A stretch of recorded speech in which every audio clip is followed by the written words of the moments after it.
Hello friends, Namaste. Welcome to Economic Darpan.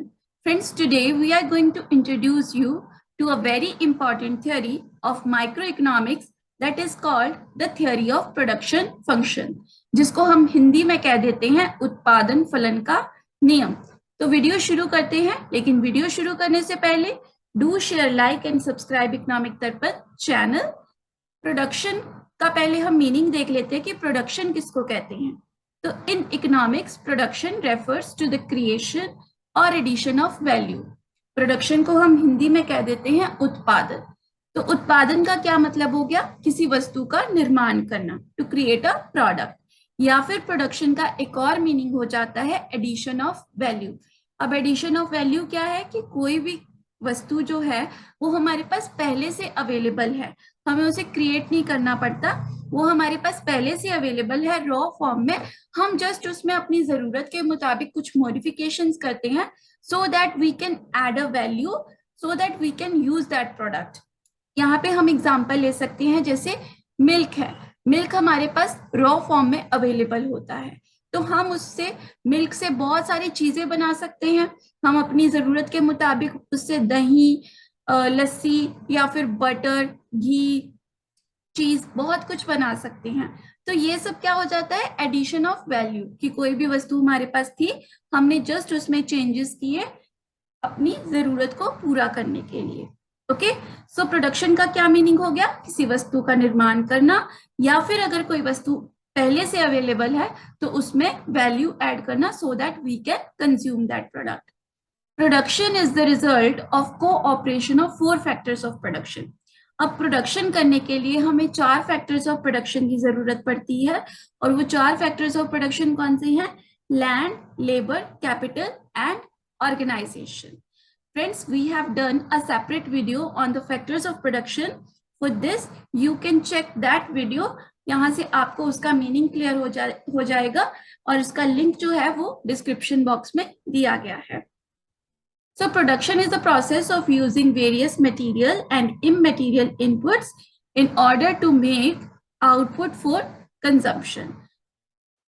So production क्या हो गई? अलग अलग इनपुट्स को, फैक्टर्स ऑफ प्रोडक्शन को हम इनपुट्स भी बोलते हैं। डिफरेंट इनपुट्स को जब हम लगाते हैं तो उससे जो आउटपुट निकल के आती है so that we can consume, उसको हम क्या कह देते हैं? Production. Production is a base for the consumption. अगर प्रोडक्शन ही नहीं होगा तो हम कंजम्पशन भी नहीं कर पाएंगे, कि अगर कोई वस्तु बनके तैयार ही नहीं होगी, हमारे पास अवेलेबल ही नहीं होगी, तो हम उसको कंज्यूम कैसे कर पाएंगे। So I hope the meaning of production is clear to you. अब हम आते हैं अपनी मेन थ्योरी पे, जो कि है प्रोडक्शन फंक्शन, जिसको हम हिंदी में उत्पादन फलन कहते हैं। तो प्रोडक्शन फंक्शन क्या है? Production function refers to the relationship among units of the factors of production, that is inputs, and the resultant quantity of a good produced. Production function क्या हो जाता है? ये रिलेशनशिप बताता है कि कितनी आउटपुट बनाने के लिए हमें कितने units of factors of production लगाने पड़ेंगे। इसमें हम एग्जांपल ले सकते हैं, जैसे कि मान लो हमारे पास ऑर्डर है 10 पैकेट्स ऑफ बिस्किट्स बनाने के लिए, कि हमें 10 पैकेट बिस्किट प्रोड्यूस करने हैं। तो हमारी आउटपुट क्या हो गई? 10 पैकेट्स बनाने हैं हमने बिस्किट के। अब हम देखेंगे कि हम कितने यूनिट्स ऑफ इनपुट्स लगाएं। दैट मीन्स कि हम कितने लेबरर्स लगाएं कि हमारे पास 10 पैकेट्स बिस्किट के तैयार हो जाएं। हम कौन सी मशीनरी यूज करें, या फिर हम उसको कैसे ऑर्गेनाइज करें, कैसा हम रॉ मटेरियल यूज करें। तो ये सब क्या हो जाता है? ये रिलेशनशिप शो करता है इनपुट्स के बीच में और आउटपुट्स के बीच में, जिसको हम कह देते हैं प्रोडक्शन फंक्शन।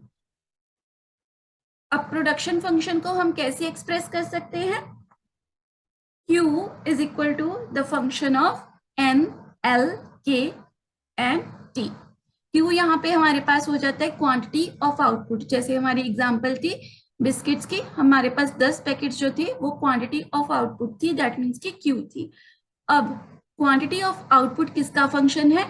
लैंड का, लेबर का, कैपिटल का और टेक्नोलॉजी का, कि इतनी आउटपुट बनाने के लिए हमें कितने फैक्टर्स ऑफ प्रोडक्शन चाहिए? 4 फैक्टर्स ऑफ प्रोडक्शन चाहिए। यहाँ पे टेक्नोलॉजी की जगह ऑर्गेनाइजेशन भी आ सकता है, एंटरप्रेन्योर भी आ सकता है, कुछ भी आ सकता है, लेकिन बेसिकली हमें 4 फैक्टर्स ऑफ प्रोडक्शन चाहिए होते हैं, that is land, labour capital and organisation. Okay, I hope the meaning is clear. Now let's move to the types of production function. अब इसकी जो प्रोडक्शन फंक्शन की टाइप्स है उसको हम 2 भागों में क्लासिफाइड करते हैं। एक है शॉर्ट रन प्रोडक्शन फंक्शन, जिसके अंदर हम एनालिसिस करते हैं लॉ ऑफ वेरिएबल प्रोपोर्शन का, और दूसरा है लॉन्ग रन प्रोडक्शन फंक्शन, जिसके अंदर हम एनालिसिस करते हैं law of returns to scales का। Friends, we will do these law of variable proportion and the law of returns to scale in our upcoming video, क्योंकि अगर हम यहीं पे उसको डिस्कस करेंगे तो वीडियो काफी लेंथी हो जाएगी। आज हम ये देखेंगे कि शॉर्ट रन क्या होता है और लॉन्ग रन क्या होता है। इकोनॉमिक्स में अलग अलग तरह के टाइम पीरियड्स दिए गए हैं, जिसमें से एक है शॉर्ट रन पीरियड और लॉन्ग रन पीरियड। इन दोनों के बीच में क्या डिफरेंस होता है?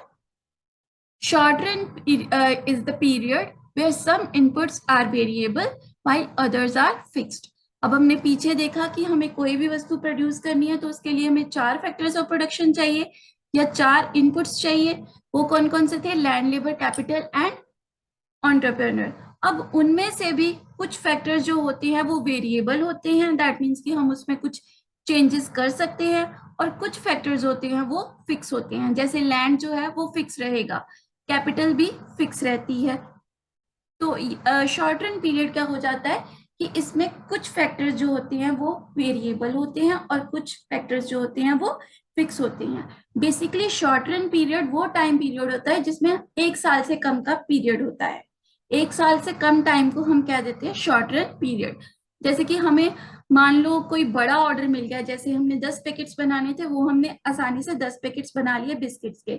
अब हमें वही 1 लाख बिस्किट्स बनाने का ऑर्डर मिल जाए तो हम इतनी जल्दी अपने जो रिसोर्सेज हैं उसको मैनेज नहीं कर पाएंगे। हम लेबर्स तो ज्यादा लगा सकते हैं, लेबर यहाँ पे वेरिएबल फैक्टर हो जाएगा कि हम 10 लेबर्स की बजाय 100 लेबर्स लगा सकते हैं, लेकिन हम इतनी जल्दी नई फैक्ट्री नहीं लगा सकते, नई मशीनरी नहीं लगा सकते। तो शॉर्ट रन पीरियड में क्या हो जाएगा कि कुछ फैक्टर्स जो होते हैं वो फिक्स रहेंगे और कुछ फैक्टर्स वेरिएबल रहेंगे। हम क्वांटिटी ऑफ आउटपुट कुछ हद तक, कुछ लिमिट तक बढ़ा सकते हैं, लेकिन हम ज्यादा लिमिट तक प्रोडक्शन इंक्रीज नहीं कर सकते। लॉन्ग रन पीरियड क्या हो जाता है? इसके ऑपोजिट हो जाता है। लॉन्ग रन पीरियड में सारे के सारे जो फैक्टर्स ऑफ प्रोडक्शन है वो वेरिएबल हो जाते हैं, क्योंकि ये 1 साल से ज्यादा के टाइम को हम लॉन्ग रन पीरियड कह देते हैं, जिसके अंदर सारे फैक्टर्स जो होते हैं वेरिएबल हो जाते हैं। दैट मीन्स कि अगर हमें रिसोर्सेज बढ़ाने की जरूरत पड़ती है तो हम वो मैनेज कर लेते हैं। दूसरा इनके बीच में डिफरेंस मेन जो है वो है कि शॉर्ट रन पीरियड में कोई भी फर्म जो है, कोई न्यू फर्म है, वो इंडस्ट्री में इतनी जल्दी एंटर नहीं कर सकती, और कोई भी फर्म जो पहले से उस इंडस्ट्री में है और उसको कुछ लॉस हो रहा है तो वो उस इंडस्ट्री को शॉर्ट रन पीरियड में इतनी जल्दी छोड़ के नहीं जा सकती। ओके, कि अगर कोई फर्म है उसको लॉस हो रहा है उस इंडस्ट्री में रह के, तो वो शॉर्ट रन पीरियड में इतनी जल्दी उसको लीव नहीं करेगी, उसको छोड़ के नहीं जा सकती। और कोई भी न्यू फर्म है जिसको ये लग रहा है कि हाँ इस इंडस्ट्री में प्रॉफिट है, मार्जिन कुछ ज्यादा है, तो मैं इस इंडस्ट्री को ज्वाइन कर लेता हूँ, तो वो इतनी जल्दी उसमें एंटर नहीं कर सकती शॉर्ट रन पीरियड के अंदर। लॉन्ग रन पीरियड में क्या हो जाएगा कि कोई भी न्यू फर्म है वो उस इंडस्ट्री को ज्वाइन कर सकती है, और कोई भी ओल्ड फर्म है या एग्जिस्टिंग फर्म है वो उस इंडस्ट्री को छोड़ के जा सकती है अगर उसको लॉस हो रहा है तो। So friends, these were the difference between the short run period and the long run period। ये हमने इसलिए किया है क्योंकि if you are preparing for the government jobs or other competitive exams and your base is not from the economics, then you can clear the meaning of these terms. So in the upcoming video, we will do the rest of the topics related to this theory. So till then, learn, prepare and grow with the economic